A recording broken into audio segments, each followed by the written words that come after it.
Greetings and salutations, everyone. I am, as always, darthdevious, bringing you another video review, this time from Transformers Prime Ultra Magnus.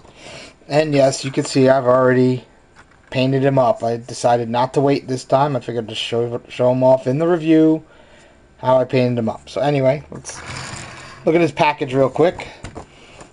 Nice CGI shot. There's another nice shot of Ultra Magnus there.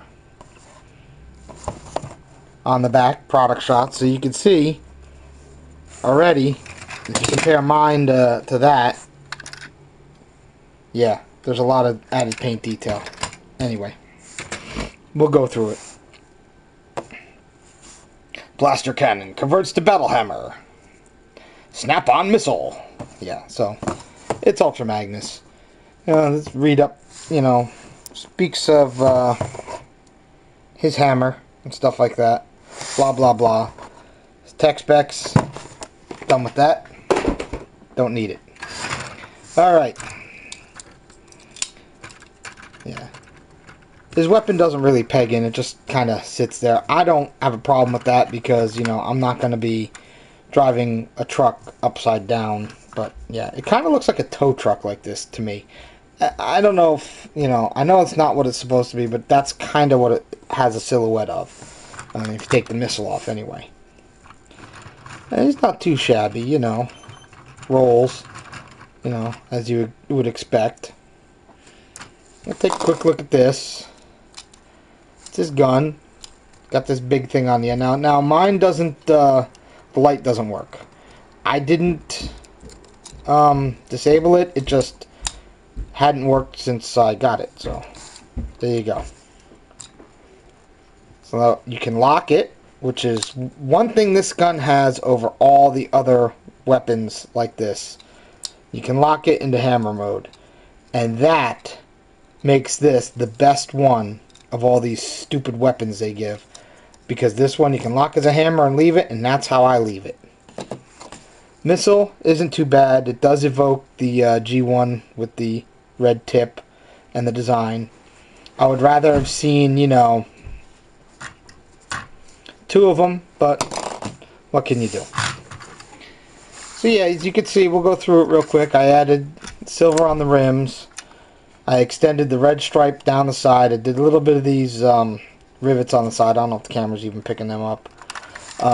Back, I did the tail lights, but I also did the housing around the tail lights in gray so that they stand out nicely. And I did the back bumper bits.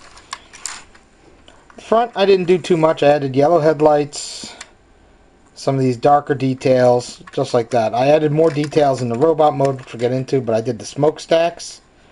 Gray paint on the bottom, silver on the top. Yeah. It's not a bad truck mode. It's actually really nice. Did the rear view mirrors too. Well, you could see that. Alright. Enough of this. Let me transform him, and we'll take a look at his robot mode. Be right back.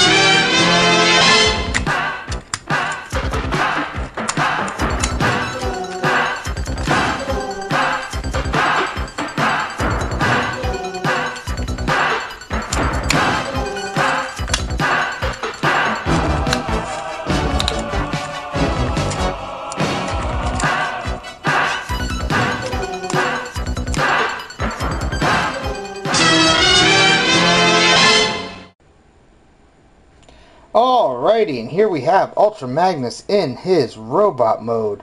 And he looks pretty cool in this mode, I gotta say. He's not a bad design for Ultra Magnus. Mind you, these were just gray, the little smokestacks at the top here. I painted them black. I did the horns on the side of his head. And he's got a decent ball joint on his head. He can get, some emotive looks. Not too bad. Backpack's kind of just like the whole cab of the truck, but I've seen worse. Shoulders, as everybody else had, his shoulders were too weak to hold anything, so I already tightened them up. That was the first thing I did to him. So now he can actually hold his hammer. He's got, a swivel here, a ratchet in his elbow, which makes sense because he has to hold his hammer. His hips are a little weak. I'm going to have to finagle with them too. I didn't like how his hands were originally, so I painted them slightly darker gray with a darker black stripe here. Add a little bit of detail to his abdomen area.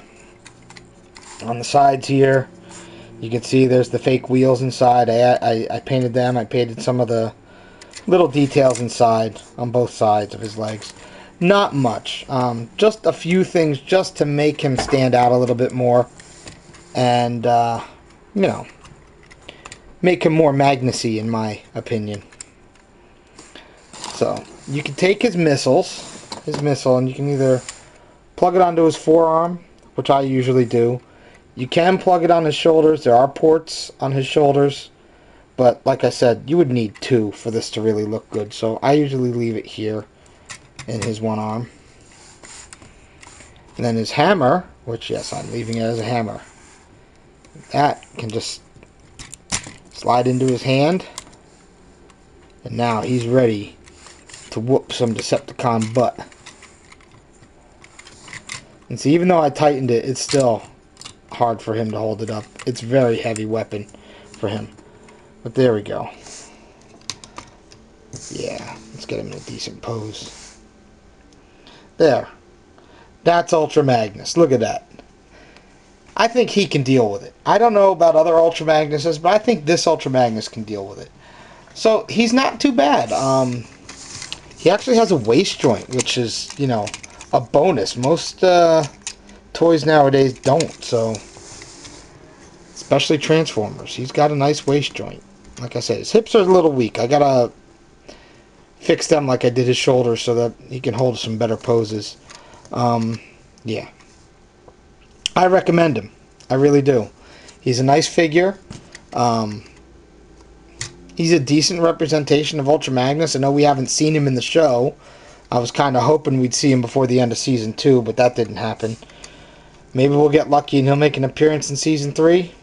I don't know. At this point in time, with them going to Beast Hunters, doubt it's going to happen. If it does, all the better. If not, at least we got a really cool version of Ultra Magnus out of this line. So yeah, you guys all be good, or he will take his hammer of justice and whack you over the head with it. Later.